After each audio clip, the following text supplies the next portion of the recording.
Welcome. Thanks for stopping by the channel. Just want to talk today about the so-called wobble on the new wired bikes. So just got mine in a short time ago. This is the latest version of the 2024 wired cruiser. The concern is that when you take your hands off the handlebar, that the bike starts to wobble uncontrollably. So I've tried this a couple of times myself when I wasn't filming, and I didn't experience any wobble, but we'll try it again today. Film it this time, try a couple different methods with the back battery on, the rear battery, and then we'll remove it and see if that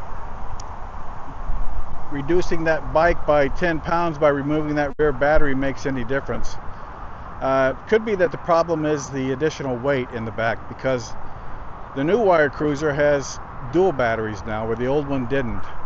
So we'll find out. We'll see if we can get a wobble on its own, and then we'll see if we have to induce it to get it to start.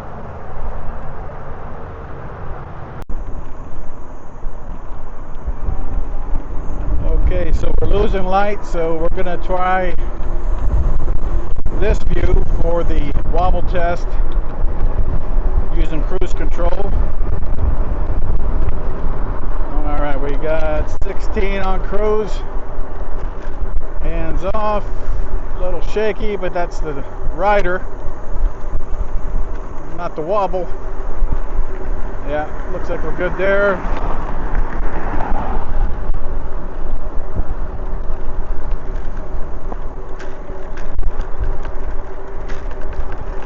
Push it pretty hard, we can get the wobble. Same as before. Okay. Try it up to 25, we'll do it again.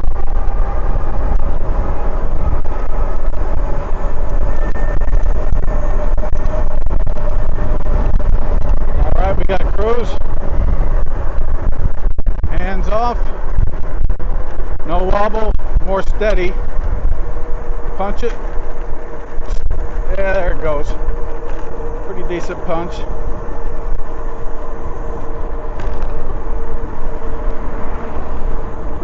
We'll turn around and head back the other direction. We'll try the high-speed 35-mile run.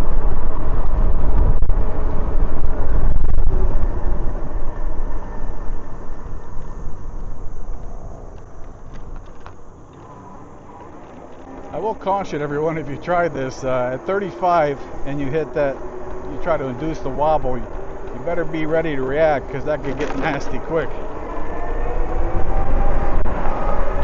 Alright, getting back up to 35. Doesn't take long.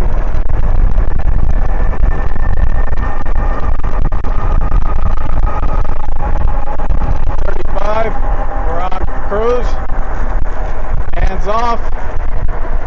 No wobble. Losing our cruise. See if we can induce it at 29. Yep, we can induce it.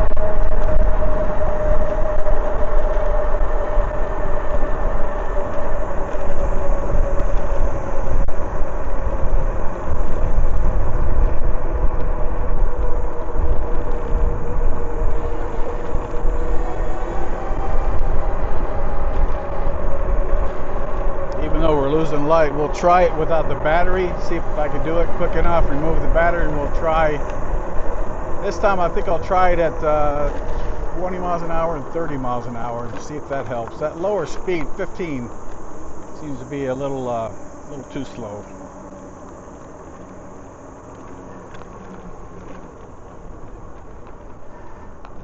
I don't need that port.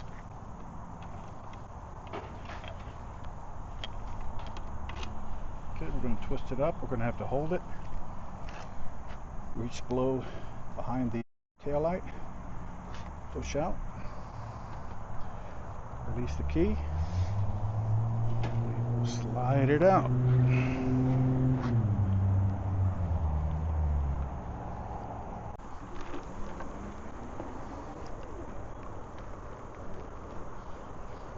Flip it around. Now we have no battery on the back, only using the front battery.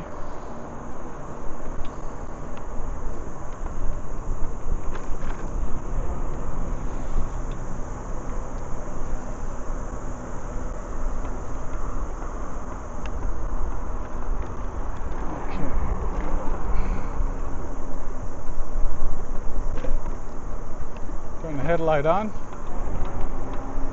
Get a little demonstration of that. All right, here we go up to 20.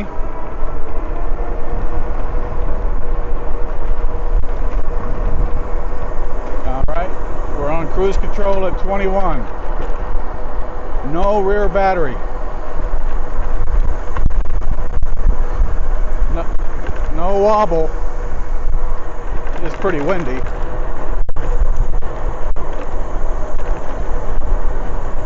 Let's see if we can try to induce it. That was a pretty hard hit. So was that. Nope. Not able to induce the wobble without the rear rack battery.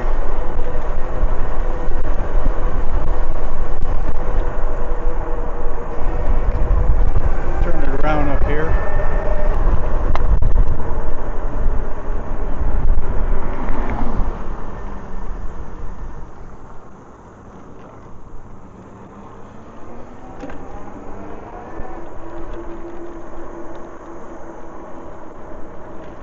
Flip it around and crank it up. Go up to 30 this time.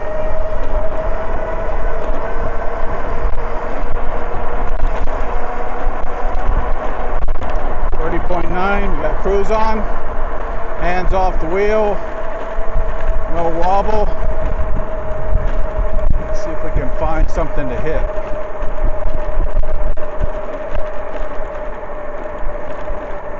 I don't see anything coming up here.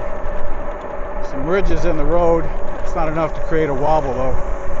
Alright, we lost our speed a little bit. Try to hit the wobble again on 30.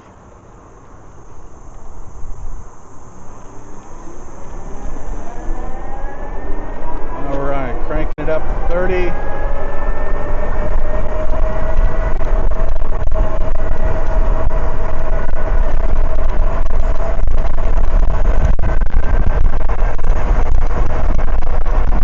Okay, we're at 30. Hands off. Cruise. No wobble. Tap. Harder tap. Harder tap. That was a real tough one. It came down to 21, but still, can't induce it at 20, can't induce it at 30. I think we're noticing a pattern here.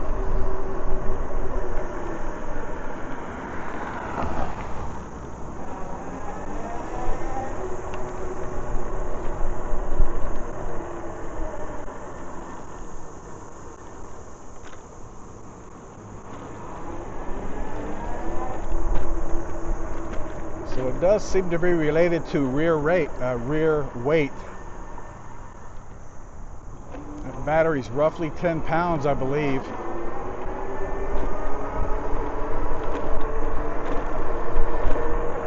With the front battery, it's mounted on the frame.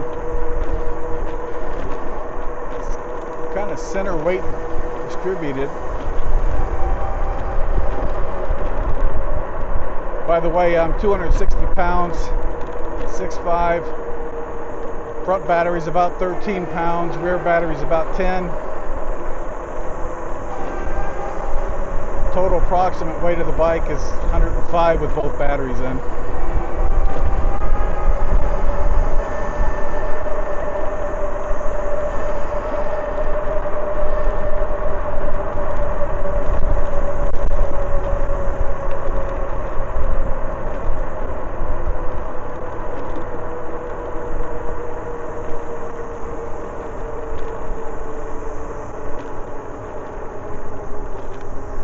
All I can do here is give you my perspective, and I've never rode a bike, a motorcycle, bicycle, anything really without my hands on the handlebars. It's just not something I've ever done or felt like I needed to do.